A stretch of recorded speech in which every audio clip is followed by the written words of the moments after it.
So we're all threaded up now and we're going to start to sew. But the first thing I wanted to look at is the stitch plate.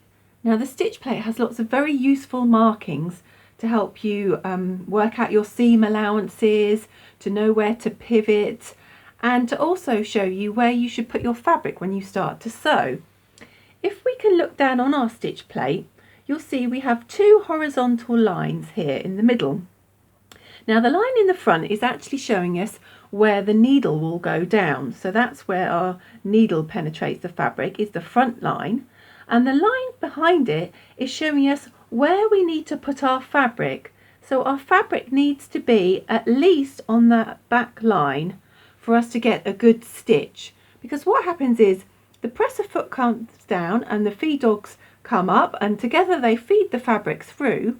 But if you've not got enough fabric underneath the presser foot at the start of your seam, it won't be able to grab that fabric and pass it through, and you'll have problems starting to sew, and you may end up with your fabric getting pushed down into the hole here, and you may end up getting birds nesting. So it's really important that the edge of your fabric is at least in line with that back marking, which is 1/8 of an inch behind where the needle will go.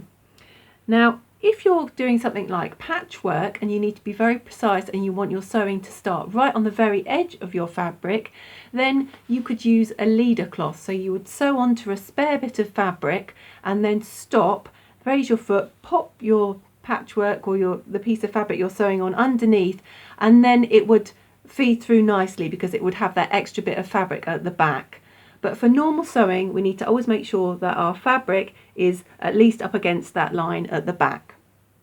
So when we start to sew, if we're sewing a normal seam, we would have a normal seam allowance, which is 5/8 of an inch or 1.5 centimetres, and that line is shown there. On the stitch plate also, we have all our markings in centimetres at the back, and then they're in inches at the front.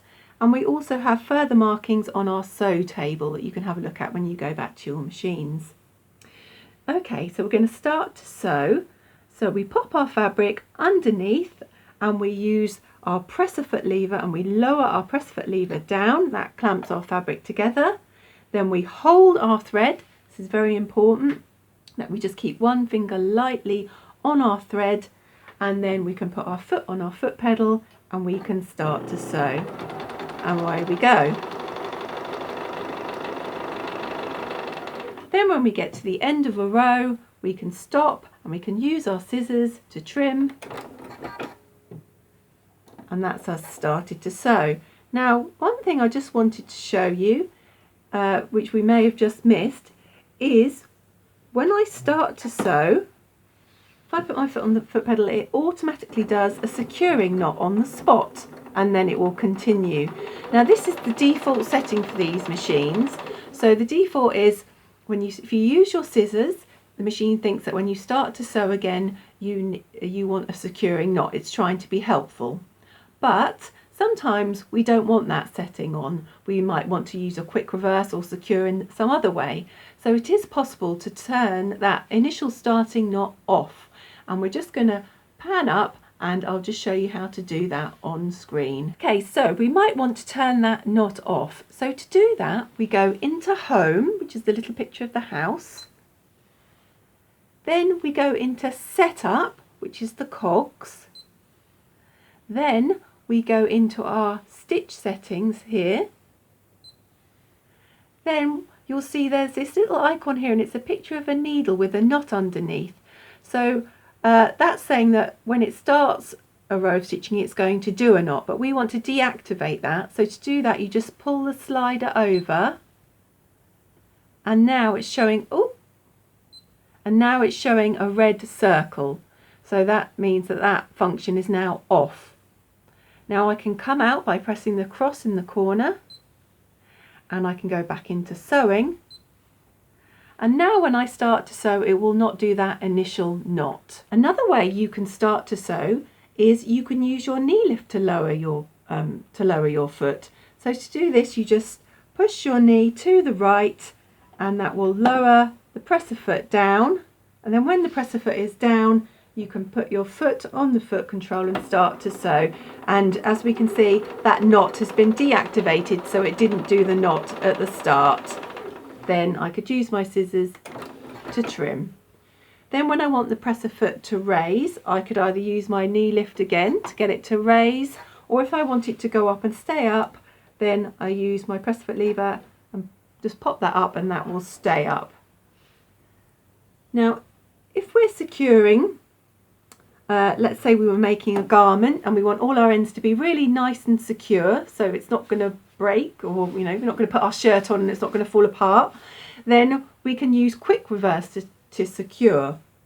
So if we want to use quick reverse, what we can do is we can stitch forwards, then we can press our quick reverse button, this button here, press it in and hold it, and it will go backwards, let go, and it will go forwards.